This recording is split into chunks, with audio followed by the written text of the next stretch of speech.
नमस्कार। मैं अंशु भल्ला अपनी YouTube चैनल क्विक रिवीजन में आप सभी का स्वागत करती हूँ। पिछली वीडियो में मैंने आपको सिंधु घाटी के विभिन्न नामों के बारे में बताया था और आज हम डिस्कस करेंगे सिंधु घाटी की खोज, विस्तार, काल और नगर योजना के बारे में। तो सबसे पहले हम शुरू करते हैं सिंधु घाटी की खोज या उसकी डिस्कवरी कैसे हुई। 1922 ईस्वी में मोहनजोदाड़ो में एक बौद्ध स्तूप की खुदाई का काम चल रहा था, जिसकी निगरानी पुरातत्व विभाग के कर्मचारी राखाल दास बनर्जी की देखरेख में हो रहा था। खुदाई से बड़ी बड़ी ईंटें और कई मोहरें मिली, जिससे राखाल दास बनर्जी को लगा कि यहाँ पर जरूर किसी प्राचीन सभ्यता के अवशेष मौजूद हैं। ठीक उसी समय हड़प्पा नामक स्थान में भी खुदाई का काम चल रहा था और उसकी देखरेख कर रहे थे दयाराम साहनी जी। उनको भी वहां से कई ईंटें और मोहरें मिली जो उससे मिलती जुलती थी। इन दोनों ही शहरों की खुदाई से मिले अवशेषों के बारे में सर जॉन मार्शल को बताया गया, जो कि भारतीय पुरातत्व विभाग के अध्यक्ष थे, आर्कियोलॉजिकल डिपार्टमेंट के हेड। जब उनको इस बात का पता चला तो उन्होंने खुदाई का काम और तेज करवा दिया। ये काम सन 1931 ईस्वी तक यानी कि 9 साल तक चला। इस सभ्यता के केंद्र सिंधु नदी घाटी के आसपास मिले, इसलिए इसे सिंधु घाटी सभ्यता के नाम से जाना जाता है। अब मैं आपको बताऊंगी इसके विस्तार के बारे में। सिंधु घाटी की सभ्यता सिंध प्रांत के अलावा बलूचिस्तान, पंजाब, उत्तर प्रदेश, काठियावाड़, राजस्थान और गंगा के मैदानों के भागों तक फैली हुई थी। इसके उत्तर पूर्व और पश्चिम में क्या है ये मैं आपको पिछली वीडियो में बता चुकी हूँ। नेक्स्ट है सिंधु घाटी का काल, इसका टाइम पीरियड या डेट। इस सभ्यता के काल के बारे में इतिहासकारों में मतभेद है। सर मार्टिमर व्हीलर के अनुसार इस सभ्यता का काल 2520 से लेकर 1700 ईसा पूर्व माना जाता है, लेकिन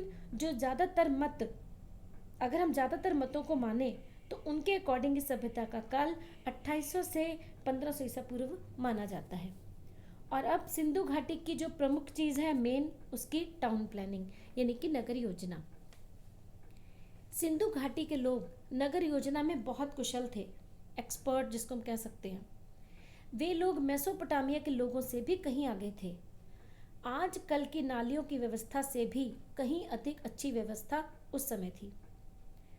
उस समय खुदाई में 2 बड़े विकसित नगर सामने आए थे, एक था हड़प्पा और दूसरा मोहनजोदाड़ो। इन दोनों नगरों की योजना प्रणाली आपस में काफी मिलती जुलती थी। इन दोनों शहरों के अपने दुर्ग थे, जो नगर से कुछ ऊंचाई पर स्थित थे, जहां पर शासक वर्ग या कह सकते हैं कि उच्च वर्ग के लोग ही निवास करते थे। नगर में दुर्ग के बाहर उससे निचले स्तर पर या निम्न स्तर पर एक शहर था, जहां ईंटों के मकानों में सामान्य जनता या सामान्य लोग रहते थे। इन नगरों की प्रमुख विशेषता यह थी कि यहाँ सड़कें एक दूसरे को समकोण पर काटती थी, ग्रिड सिस्टम था।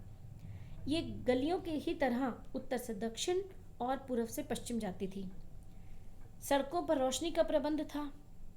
मोहनजोदाड़ो की सड़कें तो इतनी बड़ी थी कि 2 बैलगाड़ियां भी आसानी से वहां से निकल सकती थीं। नगर के भवन जली हुई ईंटों से बनाए जाते थे। खुदाई में कुछ ईंटें 20.5 इंच लंबी, 10.5 इंच चौड़ी और 3.5 इंच मोटी मिली हैं। इन बड़ी बड़ी ईंटों की इमारतों को देखकर हम उस समय के मजदूरों की कुशलता के बारे में अच्छी तरह से जान सकते हैं। हड़प्पा में एक ऐसा घर मिला है जिसमें 22 कमरे थे। जल निकासी का प्रबंध बहुत उत्तम श्रेणी का था। जो मकान 2 या 3 मंजिले के होते थे, उनमें ऊपर जाने के लिए सीढ़ियां, स्टेयर्स होती थी। हड़प्पा शहर लगभग 5 किलोमीटर के क्षेत्र के दायरे में था और मोहनजोदाड़ो लगभग 4 किलोमीटर क्षेत्र में बसा हुआ था। इन दोनों नगरों की खुदाई कब और किसने कराई ये मैं आपको बता चुकी हूँ। मोहनजोदाड़ो से एक विशाल स्नानागार, वृहत स्नानागार या ग्रेट बाथ मिला है, जो कि अत्यंत अद्भुत है, जिसका इतिहास में एक अपना अलग ही स्थान है। इसका जलाशय दुर्ग के टीले में है। यह ईंटों के स्थापत्य का एक अद्भुत नमूना है। ये 180 फुट चौड़ा बना हुआ है। इसकी बाहरी दीवार 8 फुट मोटी है। इसके अंदर का जो तालाब है वो 38 फीट लंबा, 22 फीट चौड़ा और 8 फुट गहरा है।